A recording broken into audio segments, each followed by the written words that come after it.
Hot Pack fans, we're going to talk a little football this morning with the offensive and defensive coordinators at NC State. We're talking about Tim Beck and Tony Gibson. Before we dive into football, I have a really important question for both of you guys, and we'll start with you, Coach Beck. When's your last haircut? Oh, my gosh. My wife is threatening me at this point that she's going to do it in my sleep.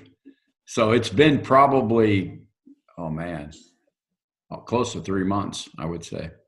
Same here. I'm running out of product. What about you, Coach? I'm like complete gel. Oh, yeah. Gotta keep it down. Coach Gibson, you look pretty high and tight there. Yep. See, here's the good thing. I could cut it myself. My wife and my son usually do the back for me. And then I got a little bootleg barber in a garage I found. So we're good for a while. I can't find any clippers, and I told my wife if I do, she's going to cut my hair, and she says, no, I'm not. But, oh, well, we'll get to that in a minute. Hey, guys, what was the value of having 5 spring practices? Some teams didn't get to have any, but with so many new coaches and installs, what was the value of at least having 5 spring practices? Coach Gibson, let's start with you. Yeah, it was number one, obviously, the whole defensive staff was brand new. So it was really good leading up to those 5 practices, just getting to sit down with the staff, meet, talk about it, put our own spin on how we wanted to teach it, how we wanted to install it, and then go out and see our kids execute it. And obviously, by no means were we clean, but what you saw coming into day 3, 4, and 5 is kids started having confidence in what we were doing. And you could see the speed of the game starting to pick up for them. The unfortunate part is we didn't get to do any live things. So everything, we were still all in, what we call thud tempo in day 5. But the one thing that you did see from our kids, they were excited. They were flying around. I think they had a lot of energy. And it was good just to get out and see them compete again. We're trying to move on from the 2019 season and get that bad taste out of our mouth. I thought our kids did a really, really good job of that and focusing in and gave us great effort for 5 days. Coach Beck, it was a total new install with you. This is your first year with the Wolfpack. How did the 5 practices go for you? Yeah, I thought, first of all, to reiterate what Tony said, it was great having the opportunity to get together with them, right? Obviously, you would have liked to have seen more live situations in terms of, finishing it off and see the development. But the juice levels, the ability to pick things up, you saw the confidence growing with them. Like Tony said, the speed of the game. I mean, I thought it's invaluable because one of the things as we do when we have the Zoom meetings now, you could always resort back to that. And you have some teaching tape, right? So and your ability to go back and review and build. And not only have they heard it one time, they physically have done it. So to be able to go back and talk about it, to show them again on tape from the things that we did in the spring has been invaluable for us right now. Coach Gibson, how have you guys been able to virtually continue to teach? Well, it's hard. That's another challenge been thrown at us, is especially Tim and I as coordinators, is trying to coach football on Zoom. That's difficult. The one thing about it is everybody's doing it the same. So, I think that there's a lot of different ideas floating around. But what we've found best, obviously, is meet as a staff. Hey, let's talk about this install. And here was the one thing that I'm pretty fortunate is I had Coach Mitchell and Coach Wiles both living with me because they just moved to Raleigh. So we could have staff meetings upstairs in the house or around the dinner table. So we got ahead a little bit that way.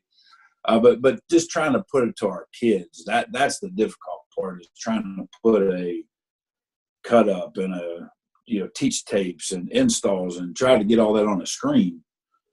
And then if your internet's skipping or your film's dragging a little bit, you're trying to push it out to your whole defense, and it's difficult. So we've been fighting through. I think our coach has done a tremendous job. Coach Beck, let's talk a little bit about the guy who right now is the starting quarterback, Devin Leary. I did a Zoom interview with him, and he's a different guy. You don't have a point of view of comparing to what he was last year, but what have you seen in Devin just in the little time you've been able to spend with him? Yeah, a lot of growth with him, as a leader, first and foremost. I think that's one of the things that, whether you like it or not, when you play the position, you got to be a leader. You got to be a vocal guy, and all eyes are on you at all the time. So that's demeanor, it's body language, it's vocal, it's things like that. We worked on that because Devin's young. We as fans will forget that because he played last year, and it'll be like all of a sudden he's a veteran. He's still a very young player. So I saw that. I saw his leadership. I saw his understanding of the game grow, both offensively, what we were installing and what we were trying to accomplish, and then also defensively, like what teams do and, how do they, what hurts them, if they line up like this, what's coming, how do we attack it and things like that. So it's been a focal part of ours to help him develop in those areas, because I think it's just going to translate back onto the field. Coach Gibson, who are some kind of leaders and point people that you're looking at on defense? Yeah, well, starting out, Isaiah Moore is, a tremendous leader for our football team, and not only for our defense, but he does a tremendous job special teams wise. And, he's just he's a guy that does everything right. So I really lean on Isaiah hard. Up front on our defensive line, Liam McNeil has been a guy that we've seen emerge as a leader during this past offseason. Val Martin is also a guy he's the only senior up front for us right now. So, and then in the back end of our defense, obviously Chris Ingram is a guy that we're counting on to lead. Chris has played a lot of football, and the biggest thing back there is we got to get everybody healthy. And Chris is one of those guys that's been injured, so it's been good because he's been around 4 or 5 of our DBs in the training room and pushing them on that side of it. We've had to force feed some guys on both sides of the ball just because we're so young still to step up in that leadership role. And, thought that a lot of the things we did in the offseason was really helpful. This is the last question, and it has nothing to do with your current football team, but growing up, guys, who did you admire as a football player? Coach Beck, we'll start with you. Boy, it's hard because there was a lot of great ones. I mean, back in our day, I just like those hard-nosed guys. I love Dick Butkus. It's kind of weird. I liked a lot of defensive players when I was a young kid. I love Jack Tatum. I thought Jack Tatum was a great player. I was always a big Oakland Raider fan, so anybody that kind of played for them, Kenny Stabler and Mark Van Egan was a throwback. There's a throwback for you right there. But, it was just kind of those guys that it's kind of where I grew up and what I believe in hard work and just tough and good team guys, man. Go out there and they give it all for each other. Coach Gibson. Mean Joe Green, Jack Lambert. I was a huge Steelers fan, so used to go up and watch him. And I actually went to Jack Lambert's football camp. How intense was that? I was a young guy, so I really don't remember that part of it. But just, I love the Steelers. Back at Mike Webster, and obviously Brad Shaw, L.C. Greenwood. I mean, they were loaded back during Mel Blount. So loved the Steelers, but those two guys were my guys. I love Mean Joe Green and Jack Lambert. Those were the two.